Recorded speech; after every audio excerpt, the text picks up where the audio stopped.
What is up, guys? It is Niles, and today we are in Akron, Ohio, and I was invited out here by Gearstar just to see how the transmission is made. I have absolutely no idea how automatic transmissions works, so this is a really cool look to see how the sausage is stuffed, or in this case, the case is made.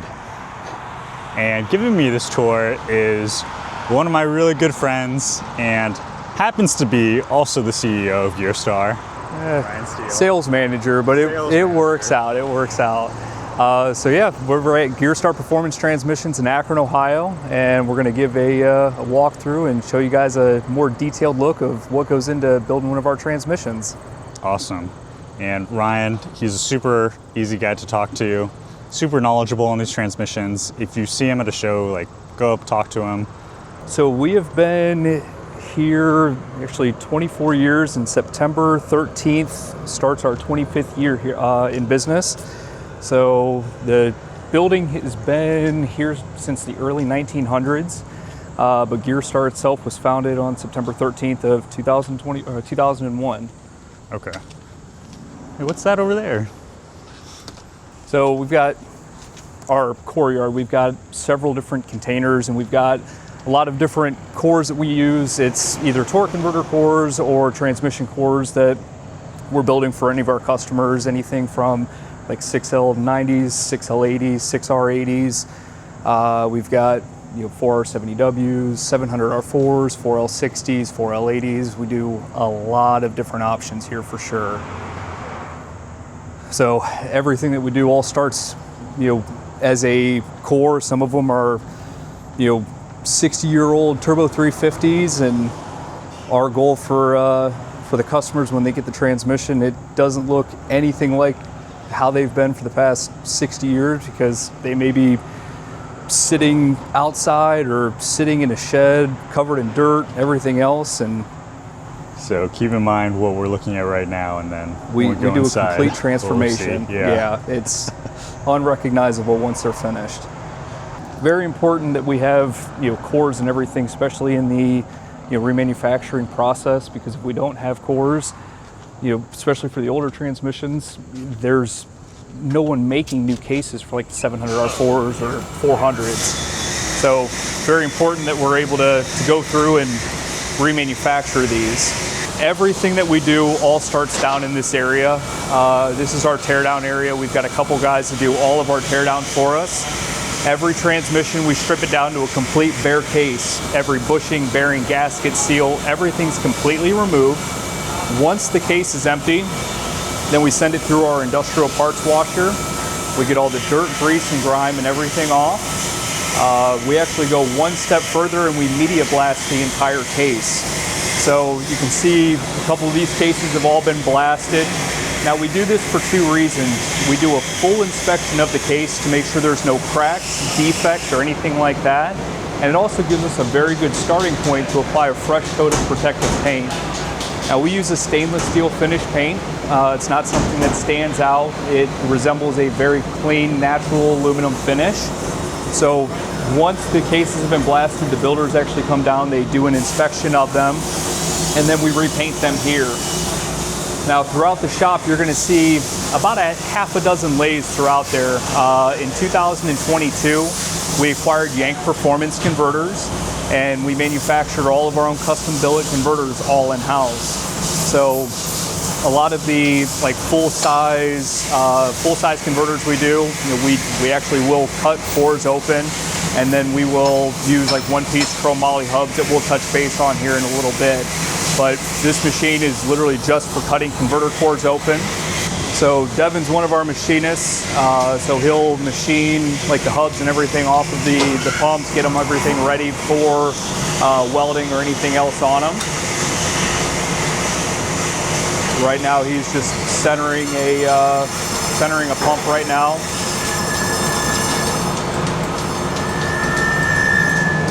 So the cool thing here, and definitely an extra step, every pump and turbine, every fin is fully furnace brazed. It doesn't matter if it's a level 1 or a level 5 transmission. We do this for every single converter. Now this is an extra step. and it's something that we don't do in-house. We don't have a furnace or anything like that to be able to do it, but we do send this out. Now what this does is it provides a very high strength component for these converters. The fins don't have any flex with them whatsoever, and it truly makes it one piece, right? That's super cool. Absolutely. So these converters we're able to do for like 2,000 horsepower, and because these fins are brazed all the way through, we know that nothing is going to break or flex or anything like that. So once we build a stall, that's it. Now, there are other companies out there that will try and do a different job for this, and they'll actually tack weld this cage down in place. Now what happens when you do that and you hit it on the side, it sounds very dead. It sounds, it's not truly one piece. Now when you do a furnace braze, it sounds like a bell, right? So it's truly one piece, all very strong and rigid for it. And again, like I said, the turbines and the pumps are all like this. Now the cool thing is we can use this pump for GM, Ford, Chrysler applications. It doesn't matter if it's a 700R4 or 4L80, because we'll take this hub, we'll machine this off, and then we've got one-piece chromoly hubs that we'll weld on in place. So depending on the pump, depending on the stator, the diameter, everything else, we're able to achieve stalls from 1,300 stall diesel applications all the way to 5,000 stall plus full track applications. And we've got various combinations that we know what we're doing, because when Dave Myers from Yank developed these converters, he actually tested every single one and all these combinations in an application that was making 450 rear wheel horsepower. So when we build a 2,800 stall converter, it is a 2,800 stall true torque converter. That is super cool. Also down here we have our paint booth. So all of our transmissions and our torque converters are all painted down here as well. So once everything's been blasted and the builders have inspected it, we'll paint them. And then the cases go up to our builders area, which we'll go up to next. Yeah, that finish is so nice. The whole goal is to have it completely unrecognizable, for sure.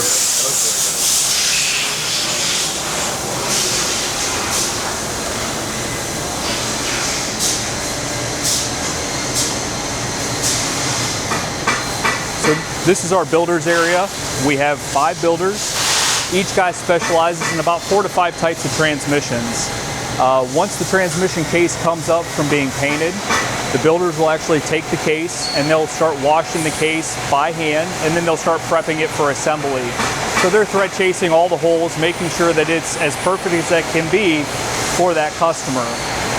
Again, we are dealing with cores, and some of them are pretty old, so you're going to see some defects or casting marks or anything else. These aren't brand new cases, but they are as like new as they possibly can be. When the builders start assembly, the big thing that we do is one guy builds each transmission from start to finish, right? So when they get that case does not leave their bench until it is complete. They'll have an invoice with all of the specs of the customer's application, and they're then tailoring that transmission, everything from the valve body recalibration to what clutches are being used. Everything is tailored specifically for that customer. Go ahead, Tony. This is Tony Bonanno. He's our newest torque converter builder. So once the transmission is done, again, with one guy building each one, every transmission is then hand stamped with a 4 or 5 digit serial number. So every transmission has this on it, and it's also got the builder's initials on it as well, right? So if you ever have a question about your transmission, you can call our tech line. You're going to actually call and talk with myself or with Doug, and then we'll get your builder to answer any question you have, because literally no one knows this transmission better than the builder. They know it inside and out, right? Which is very, very nice. Once the transmissions are done, then it goes on these racks. It's either waiting for a torque converter, or if it's waiting for time to get ran on one of our dynos. Now we have 3 transmission dynos in the shop. We have 2 electric dynos, and we have a gas dyno. All of our electronically controlled transmissions we can test on our electric dynos. We've got custom programs and custom parameters set for each transmission. We can come over and see this one run. So right now we're running a 4L80. It'll upshift, downshift, it goes through lockup, it tests all the solenoids and everything as well. And you can see on here that we're measuring what the input speed is, output shaft speed, what the cooler flow, what the mainline pressure is. We're confirming the gear ratio as well as what gear it's actually in. If anything exceeds the parameters that we've got set, just like in a car, it's going to throw a fail code. So at that point, we're able to either roll the transmission over, go through, see if it's something that can be fixed, or if it needs to come off, it goes to that builder's bench. Now for us, we put about 100 miles on every single transmission, and it takes us about an hour and a half to 2 hours to complete that process. If for whatever reason it throws a code or fails the dyno test within that time, we just don't allot the 2-hour time frame. If it fails, it comes off, we go through the entire testing process again. We're very, very adamant that this transmission will shift and work properly the first time before it leaves our shop. So if it takes us extra time, we're more than happy to do that. It's very important that our customers are getting the perfect unit. Here we have our gas dyno. We've got Jake and Brandon, our dyno technicians. We test all of our non-computer controlled transmissions here. So our 700 R4s, Turbo 350s, 400s, AODs, C4s, anything else. Same process. We still go through, put 100 miles on it, but it's a much more time-involved process. One person's manually operating the throttle, monitoring the gauges, making sure the transmission is working properly. So it takes a little bit more time opposed to the electronic dynos to where you can just set it and let it run and do its own thing. But still the same deal. We make sure that everything's flawless for our customers. What engine is that? That is a 2.8 liter GM V6. It's ran off of a natural gas carburetor. So it's actually a brand new engine that we just had done. We swapped it in January. But now, thanks. So you just tap into your gas line? Yes. Yeah, pretty much. That's like convenient. It is very convenient. As much as I would love to have, a 1,000 horsepower engine here, it doesn't make sense for us to be able to do it. But yeah, I mean, it's got an aftermarket cam and everything, and so it makes really good torque, and the power band's really good. I think we get up to 5,500 RPMs, and when we run the transmissions on here, we're not very easy on this engine, so it sees a lot of abuse, that's for sure. What's the difference between the gas and the electric one, really? So the electric dynos are 40 horsepower electric motors, so they put out a ton of torque, but everything's computer controlled. So the program, it actually has an eddy brake on it, so every transmission is put under load, regardless if it's the gas or electric dyno. So our whole braking procedure and everything is done here as well, so the customers don't have to worry about, I need to change the oil in 500 miles. We take care of all of that here. And your transmissions, they ship with the fluid, right? It is, yep. So every transmission's fully filled up with fluid when we run it. We typically drain about, I'd say, 3 quarts of fluid out of the transmission once they come off of the dyno, just to allow for fluid runoff from the converter back to the pan, because we don't want transmission fluid all over the crates or anything else during shipping. And we can touch base on that when we get up to the shipping portion of it.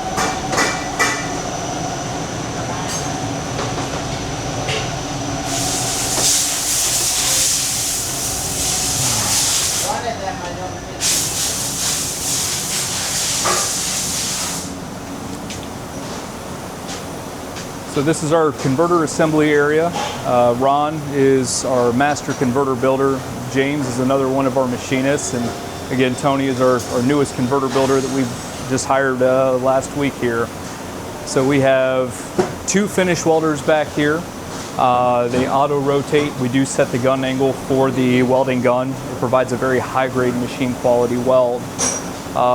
This is more of the finished product that you would see after it comes off of the lathes from down in the first area. So we've got the pumps and turbines that have all been machined, ready to go for our hubs.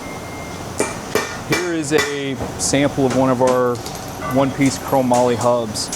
So we get the question a lot that, I need an anti-ballooning plate, right? So we eliminate the need of an anti-ballooning plate because this is all one piece. You'll need a anti-ballooning plate. If you have like a flanged hub and you have a butt joint, it then gets welded here. With the one-piece hub, there's no flex, there's no chance of it breaking or anything with this, so that's why we don't ever need that, right? So it's again, a higher level product, and it's not something that we ever run into the issue or have customers, once we explain the differences on why, is something that's needed. So once all the hubs and everything are all set, we'll do a weld on the hubs. You can see this one's been welded. We're usually about 1/1000th of an inch from being perfectly center. And we want to make sure that everything is absolutely true, so there's no wobble or anything like that, and causing a pump bushing or pump gears or anything like that to wear out or break inside the trans. When we acquired Yank Performance Converters, it was very important for us to make sure that every converter was built within that manufacturer spec height. When we were building just for us, it was easy, right? We can stack up each component and make sure that the clearance and everything is correct. But once we started building for Yank, everything needs to be within that manufacturer height, because it's not just our transmissions, it's anybody's transmission, right? So once all the hubs and everything have been welded, Ron will do a final stack up and check his clearances and everything like that, like he's doing right now. And at that time, we can actually add height to the converter, or we can remove height of the converter. So if customers that are running mid plates, right, we can add height to it so they don't need to run any spacers or shims or anything like that. Once the height is good, we'll do a final weld on the converter, and then we'll actually pressurize every single converter. We put about 100 PSI of air in, submerge it in water, make sure there's no leaks or anything like that around any of the welds. And then we'll balance the converter here. We'll weld the weight on and then get it down. We'll get it painted and either ready to ship out or ready to go in one of the transmissions for the dyno. Another cool thing that we do here is we actually bond all of our own lockup clutches in-house. So we have our own custom one-piece billet lockup clutches. We do single disc and multi-disc. So we've got a couple different friction materials that we have available that we can bond, and just like the transmissions, we're tailoring that converter specifically for the customer. So this is our bonding machine. So it heats up to about 450 degrees, and then we actually have like a glue that we brush on, and then it's pressure applied and heat applied to make sure that the friction material is held in place. Yeah, we'll sneak over. That's cool. Oh yeah, our billet covers. So we've got quite a few options in different billet covers that we do. Everything from 4L80s to 4L6065s to Ford 470s, all of that. Single disc and multi-disc with various different bolt patterns that we have. All of our stators, everything has billet caps on them. Every stator that we do is all new rollers, all new springs. We do offer some machine work as well that if we need to customize a stator for a stall, we can do that as well. And fresh lockup clutches that have all been bonded. So those are all ready to be used. And we've got some 470 covers that have been ready and get stacked up and ready to build this week. So this is our shipping receiving area.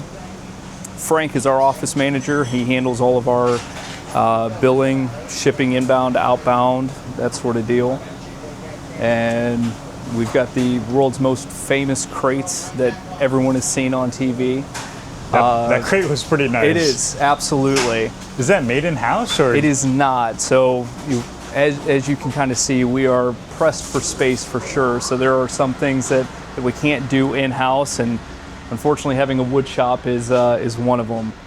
So this is as the customer would get it. We've got our custom wooden crate. Everything's 2x4 interior construction. The transmission has fluid in it. It's in a fluid-proof transmission bag. The converter is set in place. There's a bracket that holds the converter in as well. The converter bolts are also already installed. So we try and take all of the guesswork out for the customer. Once the customer is ready to install the transmission to the engine, they can unbolt the bracket and then bolt it up. They don't have to worry about pulling it out, making sure it's in all the way, or if there's fluid in it. With all of our transmissions, we do provide the additional fluid that we drain out of the transmission, as well as an external transmission cooler, bell housing bolts, torque converter bolts. All of that is included as well. We do have a very nice instruction packet or an installation packet that we zip tie to every transmission, as well as Loctite for the torque converter bolts. And just like you saw in your video, every transmission has that ID tag that has all of the vehicle specs with your name, what the transmission is, and we use that same tag as your reference number for your serial number and your invoice number. So you can see like this tag on here. Made this one. Yeah. So we've got Dave Roberts who built this one, and then it's 9898 is the invoice number. And then you can see the same as the tag there. So everything is double and triple checked here for it before it leaves. Oh, this is what, 720 you said? No, so this is a 4L60 with a big block, I believe. Yeah, big block Mopar bell housing for American Powertrain. Dang, that is kind of sweet. Yep. That's an expensive car right there. Yeah, so it's pretty nice. So once everything is all packaged, then Frank handles all of the labels, and FedEx comes here every single day and picks up transmissions and converters and ships them out to you guys. You know, at any given time, we have enough inventory to build anywhere from 3,000 to 4,000 billet converters, and it's something that we definitely try to make sure everything's here ready to go for our customers at any time. Now, how many transmissions do you pump out a day? It varies. It really does. We don't have a definite. You need to build X, Y, and Z amount of transmissions, right? We want our builders to take their time, do it right the first time. So if it's something that may take a day, 2 days, that's fine.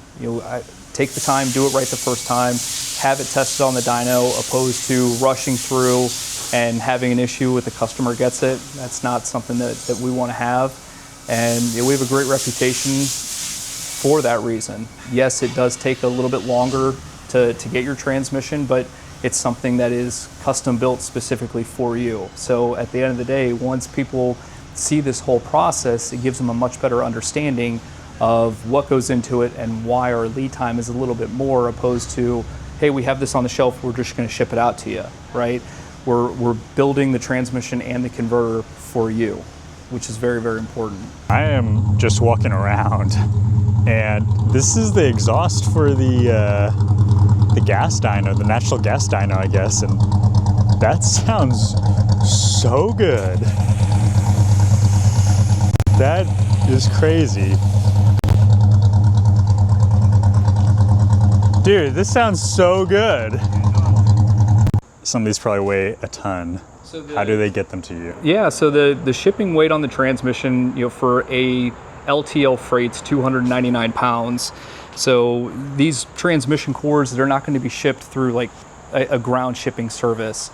Any transmission that comes back to us, the best thing I can tell you is to drain all the fluid out, or as much fluid as you can. You can just drop the pan and let it drain out. Then you can use the same crate that your new transmission has been delivered in, or you can build a crate for shipping to make sure the transmission's going to arrive to us in one piece. Doesn't matter as far as on what freight company, if it's FedEx Freight, UPS, DHL, Saia Freight, or R&L, anybody like that. Whatever the cheapest option is to get it back, because at the end of the day, you are responsible for the return shipping. We want to make sure that the core that you send back is a rebuildable core. So if it's got a giant hole in the side of it or anything, obviously that won't be used. And it does have to be the same transmission that we send to you. So if we build a 700 R4, we build all 1987 and newer style auxiliary valve body 700 R4s. So that's what we would need in return to be able to get that full core credit back. So they can send the core after the fact? Yep, correct. So we've got customers that want to have the whole numbers matching car, and that's fine. They can send us their core. We can build that core for them. Or if they have a core but it's still in the vehicle, we can build the transmission and then they can ship us the core after the fact. Gotcha. If they're local, can they drop it off? 100%. And I strongly encourage anybody to come through and they'll get a first-hand tour just like we've done today. Hey guys, thanks so much for spending the time and going through a shop tour here with us. I wanted to let you know that we have a $200 mail-in rebate gift card going on, part of our summer savings program. It's valid through valid for any 4L65 level 3 or level 4, as well as a 4L80 level 3, 4, and 5 transmission, good till the end of September.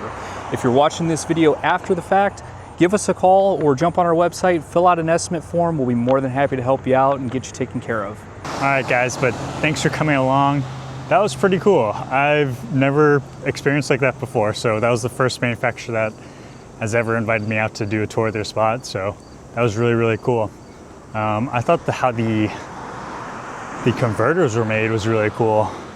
I think one thing that I find super interesting about manufacturing is just the quality control stuff, and just seeing them test everything before they ship it out is super, super cool. And especially the dyno for all the transmissions. Probably will be doing more stuff with Gearstar in the future. Like Ryan said, I have a 4L60 in my S10, and that truck is almost ready to run, so I can't wait to test that transmission out. But hope to see you guys around.